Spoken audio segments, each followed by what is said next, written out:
खुशी अग्रवाल जी, फरीदाबाद से। राधे राधे महाराज जी। महाराज जी, मैं श्री जी की सेवा में निकुंज में जाना तो चाहती हूँ, लेकिन मुझे आसमान में खड़े होकर प्रलय भी देखना है, कल के अवतार देखना है कि उनका कैसा रूप है, कैसे दुष्टों का संहार करते हैं। भजन करो, सब देख लो। भजन करो, भजन करने से कुछ दुर्लभ नहीं है। कल की अवतार अभी देख सकती हो। भगवान के सब अवतार शाश्वत और चिदानंदमय है, और चिदानंद के लिए ये भूत भविष्य वर्तमान काल का भाव नहीं रहता। अभी श्री कृष्ण लीला देख सकते हो, अभी कल के अवतार लीला देख सकते हो, अभी परशुराम लीला देख सकते हो, अभी राम लीला देख सकते हो, जो चाहो अभी देख सकते हो। लेकिन योग्यता आपके अंदर वो दृष्टि होनी चाहिए। इसलिए खूब नाम जप करो, भजन करो, संतों का संग करो। जो चाहोगे वो देख लोगे, जो चाहोगे वो प्राप्त कर लोगे। मनुष्य जीवन मिला ही इसी के लिए है, अपनी चाह पूर्ति के लिए। लेकिन गंदी चाहों की पूर्ति में मनुष्य जन्म नष्ट कर देना बड़ी भूल होगी।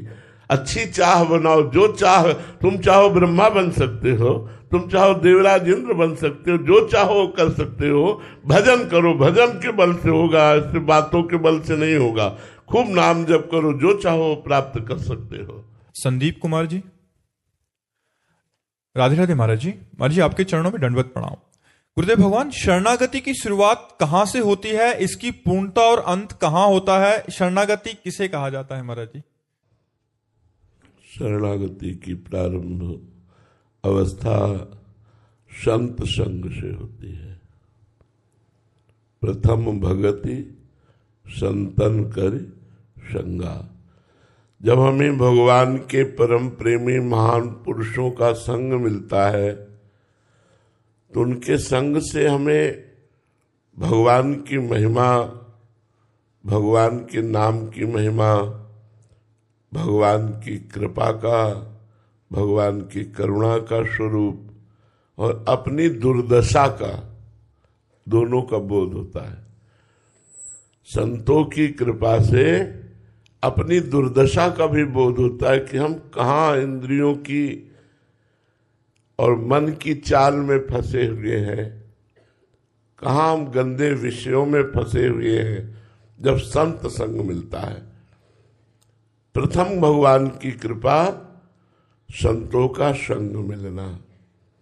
संतों के संग से जब भगवान की कृपा स्वरूप, करुणा स्वरूप, दया स्वरूप की हमें जानकारी मिलती है और अपनी दुर्दशा की जानकारी मिलती है, तो हृदय तड़प उठता है भगवान की शरणागति के लिए। तो वाणी से हम पहले शरण में होते हैं। हे नाथ, मैं आपकी शरण में हूँ।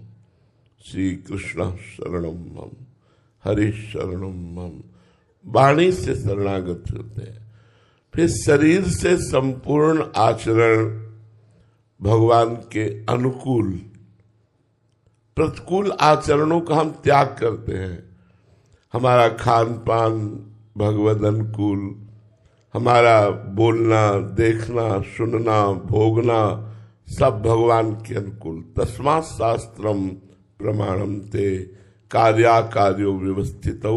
शास्त्र के अनुसार, धर्म के अनुसार हमारे आचरण होते हैं और वो भगवान को समर्पित किए जाते हैं, तो शरीर की शरणागति हो जाती है। वाणी से भगवान नाम कीर्तन, भगवत गुणगान, भगवान के परम प्रेमी भक्तों के चरित्रों का गान, जो भगवान के परम प्रेम में चरित्र, उनमें डूबना सुन सुन करके, तो एक एक इंद्री से हमारी भगवान की शरणागति होती है। नेत्रों से सबको भगवत स्वरूप में देखना, कानों से भगवान की चर्चा सुनना, वाणी से भगवान नाम कीर्तन, नाम जब भगवान की प्रेममयी चर्चा करना, तब हमारा मन तैयार होता है शरणागति के लिए। मन इसके बाद तैयार होता, पहले नहीं तैयार होता। जब उसे चारों तरफ से हम भागवतिक वातावरण से घेर लेते हैं, तब अमल माने निर्विकार होकर मन भगवान की, जो ही मन भगवान की शरण में गया, ते ही स्वयं की अनुभूति भगवान के समीप होने लगती है। जो स्वयं की अनुभूति है वो मन और इंद्रियों की समीपता लिए है। जब मन और इंद्रियां भगवान के समीप शरणागत हुई तो स्वयं की शरणागति का अनुभव होने लगता है। यदि मन और इंद्रियां विषयों में है तो स्वयं विषयों में है, मन और इंद्रियां प्रभु में है तो स्वयं प्रभु में है। इसलिए तनुवांग मनोभिरमलई सोहम तवै वास्यता, शरीर से, मन से, वाणी से निर्विकार होकर, निष्काम होकर, हे नाथ मैं स्वयं आपकी शरण में हूं। शरणागति प्रारंभ होती है संतों से और पूर्ण भी होती है संतों से। भगवत प्रेमी महात्मा ही हमें प्रतिपल शरणागति की तरफ बढ़ाते जाते हैं। शरणागति का प्रारंभ हनुमान जी से हुआ विभीषण की, और पूर्णता भी हनुमान जी से हुई। हनुमान जी ही भगवान का साक्षात्कार करवा रहे हैं। तो संतों से प्रारंभ और संतों से पूर्ण, मन वचन कर्म के द्वारा भागवतिक आचरण करना और वो भगवान को समर्पित करना, ये शरणागति होती है। ये शास्त्रीय और एक घटनात्मक शरणागति होती है कि सब कुछ अच्छा चल रहा था लेकिन विनाश लीला शुरू हो गई, धन नष्ट हो गया, संपत्ति नष्ट हो गई, परिवार के लोगों ने त्याग दिया, शरीर रोग से ग्रसित हो गया, कोई बोलता नहीं। तब अचानक हमको सुनने को मिला कि भगवान बड़े करुणामय हैं, भगवान बड़े सामर्थ्यशाली हैं, वो हमारी रक्षा कर लेंगे। तो भयभीत होकर जीव भगवान की शरण में जाता है। कभी कभी किसी को घटना से शरणागति होती है और कभी कभी संत संग से शरणागति होती है। तो भगवान जिस पर कृपा करते हैं, युधिष्ठिर जी से कहा, बड़ा कड़ुआ शब्द है, मैं उसका सर्वनाश कर देता हूं। बड़ा कड़ुआ शब्द है। भगवान ने कहा युधिष्ठिर जी से, पहले धीरे धीरे बंधुओं से विक्षेप कराता हूं, फिर धन का नाश कर देता हूं और फिर किसी काम का नहीं रखता हूं। जब किसी काम का नहीं होता तो राम का अपने आप हो जाता है। बहुत सूक्ष्म बात आपको बता रहे हैं। भगवान से उपासना करके लोगे तो चैन से जी लोगे, और भगवान को लेना चाहोगे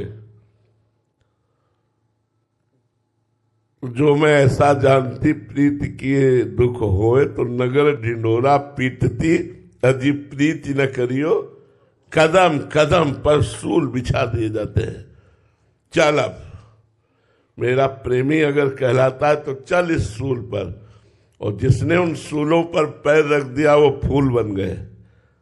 पर दिखाई सूल देंगे, पक्का देंगे कि एक एक कदम जीना मुश्किल है, पर इस कदम पे, एक एक कदम पे बता रहे ना, सूल दिखाई देगा। अगर पैर रख दिया तो फूल हो जाएगा। इस मार्ग में दिखाई देगा सूल, लेकिन रखोगे होगा फूल। और संसार के मार्ग में दिखाई देगा फूल, लेकिन रखोगे तो होगा सूल। और सूल की तरह हृदय में चुभता रहेगा। इसलिए प्रारंभिक शरणागति भगवान के परम प्रेमी भक्तों के संग से और तन मन वचन कर्म से भगवान को समर्पित हो जाना ही शरणागति है। और शरणागति ही भगवत साक्षात्कार का बहुत सहज सरल उपाय है। गौरव जी दिल्ली से, राधे राधे महाराज जी। महाराज जी, मैं सतोगुण, तमोगुण और रजोगुण पर पूरी तरह जीत पाना चाहता हूं महाराज जी। हाँ बिल्कुल बिल्कुल, मनुष्य शरीर मिला ही है। और पहली बात तो ये है कि हमारे ऊपर किसी गुण का प्रभाव नहीं पड़ता। अगर तीनों गुणों पर विजय प्राप्त करना चाहते हो तो पहली बात समझो कि हमारे ऊपर किसी गुणों का प्रभाव नहीं पड़ता, क्योंकि हम गुणातीत हैं।